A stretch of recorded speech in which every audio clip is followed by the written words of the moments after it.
అయోధ్యలో రామమందిర ప్రారంభోత్సవానికి సన్నాహాలు ముమ్మరంగా సాగుతున్నాయి. ప్రాణ ప్రతిష్ఠ కార్యక్రమాల్లో భాగంగా రాములు ఇప్పటికే గర్భగుడిలోనికి చేరుకున్నారు. 5వ రోజు ఎంతో ప్రత్యేకమైన అనుష్ఠాన కార్యక్రమం జరిగింది. రామాలయంలోని గర్భగుడిని సరియు పవిత్ర జలంతో శుద్ధి చేసి వాస్తుశాంతి, అన్నాధివాసం కార్యక్రమాలు నిర్వహించారు. అలాగే పలు ప్రత్యేక పూజలు నిర్వహించారు. శకరాధివాసం, ఫలాదివాసం, పుష్పాదివాసం మొదలైన అనుష్ఠానాలు జరిగాయి. ఆదివారం బాలరాముడి విగ్రహానికి 125 కలశాల నీటితో స్నానం చేయించి పవళింపచేయనున్నారు. మరోవైపు అయోధ్యలో హై అలర్ట్ ప్రకటించారు. శ్రీరామ జన్మభూమి తీర్థక్షేత్ర ట్రస్ట్ సభ్యులకు భద్రత పెంచారు. ఇందులో భాగంగా trust general secretary Champat Rai ఇంటి దగ్గర భారీగా బలగాలను మోహరించారు. ఆలయ అర్చకులకు కూడా భద్రతను కేటాయించారు.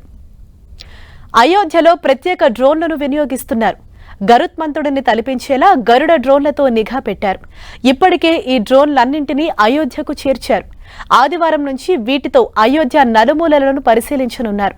సుదూర ప్రాంతాల దృశ్యాలను కూడా ఇవి నిశితంగా గమనించగలవు.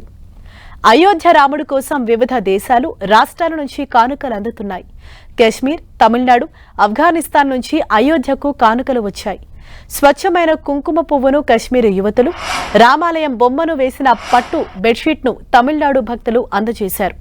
ఇటు ఆఫ్ఘనిస్తాన్ రాజధాని కాబూల్లో ప్రవహించే కూబా నదీ జలాన్ని రాముడి అభిషేకం కోసం అక్కడి భక్తులు పంపించారు. ఛత్తీస్గఢ్కు చెందిన భక్తులు రాములవారికి నైవేద్యంగా రేగుపండ్లు సమర్పించారు. చంపా జిల్లాలోని రాములవారి అమ్మమ్మ ఇళ్లుగా చెప్పుకునే శివ్రి నారాయణ ప్రాంతం నుంచి ఆ రేగుపండ్లను తెచ్చారు.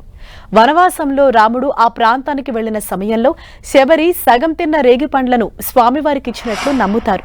అందుకే రేగిపండ్లతో పాటు అక్కడ లభించే ప్రత్యేక మొక్కను కూడా రామాలయానికి అందించారు.